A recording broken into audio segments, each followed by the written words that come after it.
Salut à tous, bienvenue dans ce nouveau numéro du MAG du tennis pour tout savoir sur l'Orange Open de Guadeloupe. C'est maintenant, installez-vous confortablement car il va y avoir du spectacle. On va dans un premier temps s'intéresser à la rencontre phare de cette journée.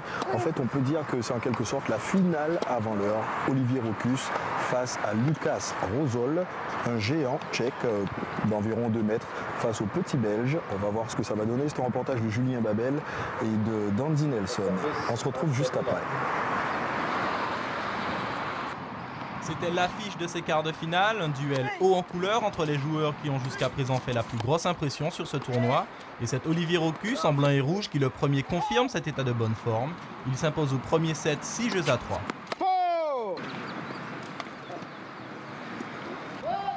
Seulement Lukas Rosol a des ressources et dans le second set, il déploie son jeu et assomme littéralement Rokus, notamment grâce à son service. Très vite, il l'emporte 6 jeux à 2, les compteurs sont remis à 0.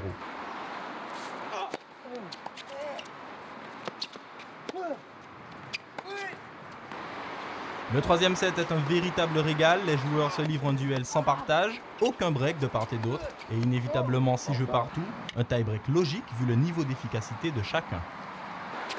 C'est finalement Olivier Rokus qui l'emporte 7 points à 5 au tie-break. David a vaincu Goliath 6-3, 2-6, 7-6, mais les deux ont su briller.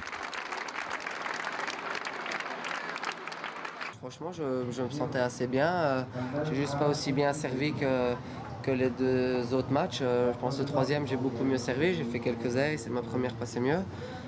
Bon, sinon, puis bon, on peut pas tous les jours jouer comme j'ai joué hier. Puis ici, bon, lui, il avait un jeu plus dangereux, quoi. Il tapait plus fort. Dès que je faisais deuxième, il rentrait dans le terrain et il mettait des mids surtout. Donc voilà, j'ai pas beaucoup le temps de jouer, mais je pense que quand j'ai eu les bonnes balles, j'ai été agressif. Au tie-break, j'y étais. Donc voilà, c'est sûr qu'après, on peut toujours mieux jouer, mais je veux dire, globalement, je suis très content du match. Les résultats du jour, Stéphane Robert se qualifie pour les demi-finales en dominant Marcel Ilan 6-3, 6-2. Jarko Nieminen en fait de même face à Frédéric Ogil 6-2, 6-4. Et Gastao Elias complète la liste des vainqueurs en gagnant Boli 6-7, 6-0, 6-3.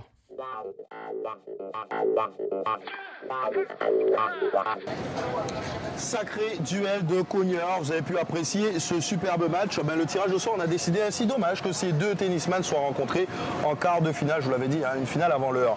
Alors il faut savoir qu'ici, sur ce tournoi, en marge justement du tournoi, il y a plusieurs stands, il y a des toboggans géants et puis il y a des pop-corn. Salut Didier.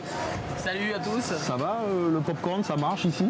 Impeccable, le pop-corn est très apprécié en tout cas par tous les spectateurs qui passent en longeant les stands, qui nous prennent des petits, des grands paquets et qui partagent ça en regardant un bon match de cogneurs comme on a pu l'apprécier tout à l'heure. Voilà.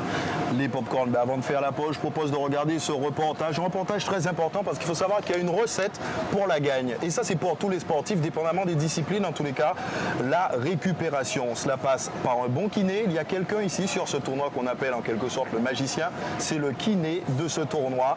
Je vous en dis pas plus, je vous laisse découvrir ce reportage de Julien Babel et d'Andy Nelson. À tout à l'heure. Bon allez, Jérôme, un petit paquet pour la route. Ok, on y va.